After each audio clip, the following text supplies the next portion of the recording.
Congolais, ezalinde kona bino Maître Elik Fikiri Murefu, avocat international ya droit de l'homme, naye awa pona kolobela problème ya zelo oyo na bande kona biso oyo babumi barundi babumi pona problème ya zelo.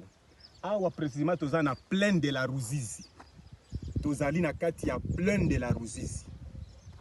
Soki bomoni ba côté wana eza Luvungi. Siko toza na problème ezali ke kobanda Katogota, ezali village mususu après Luvungi, entre Kamanyola na Luvungi, Katogota. Kobanda Katogota tokoti Kabalike, tokeiti Lubarika.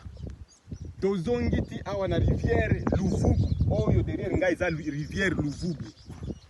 Sikoyo kobanda na rivière Luvubu bandeko, tokeiti na rivière Kamvimvira. Avant kota Uvira, rivière Kamvimvira wana ezali ekomi barundi bazo réclamer yango comme entité ekomi Burundi. Donc frontière est séparaka biso ya Ruzizi entre Congo, RDC na Burundi. Balobi eza yango te. Balobi côté nyonso eza mabele na bango.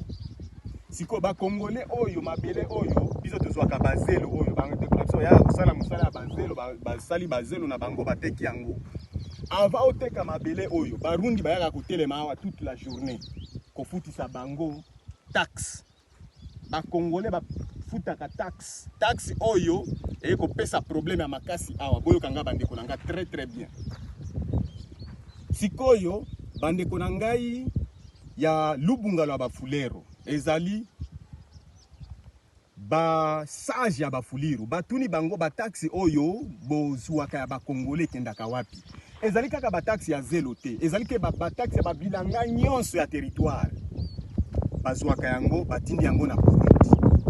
Siko bayebisi bakonzi ya Bafulero ba notable balobi ba taxe nyonso oyo efutamaka ekendaka na Burundi. Koyebisa yo ke biso tozo bundake mabelo ezongela biso. Soki botali kote oyo bandeko eza Momitumba. Ba montagne na biso kuna eza Mulenge. Obandi Mulenge, Lemera, okei Muhuzi, okei titi na Fizi, tozongi tina ba montagne ya Uvira, tokei tina port ya Uvira. Balobi ekomi territoire ya Banyarwanda. Balobaki ke un certain moment balingi bati ya commune. Nazo féliciter ndeko nanga Moindo Zangi oyo abundaki makasi na Assemblée nationale, biso pe na niveau national pe international to bundaki ke commune wana ezala te.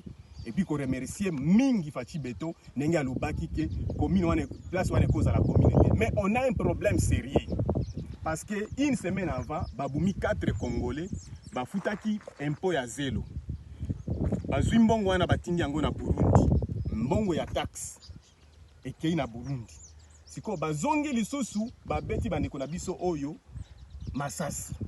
Donc eloko wana ezo pesa biso mawa. Tomoni ke équilibre, toi besoin équilibre, toi besoin mabele. Moto sa mabele aza rien. Nga nazoya na kine na mona na président de la République Yemoko Fachi.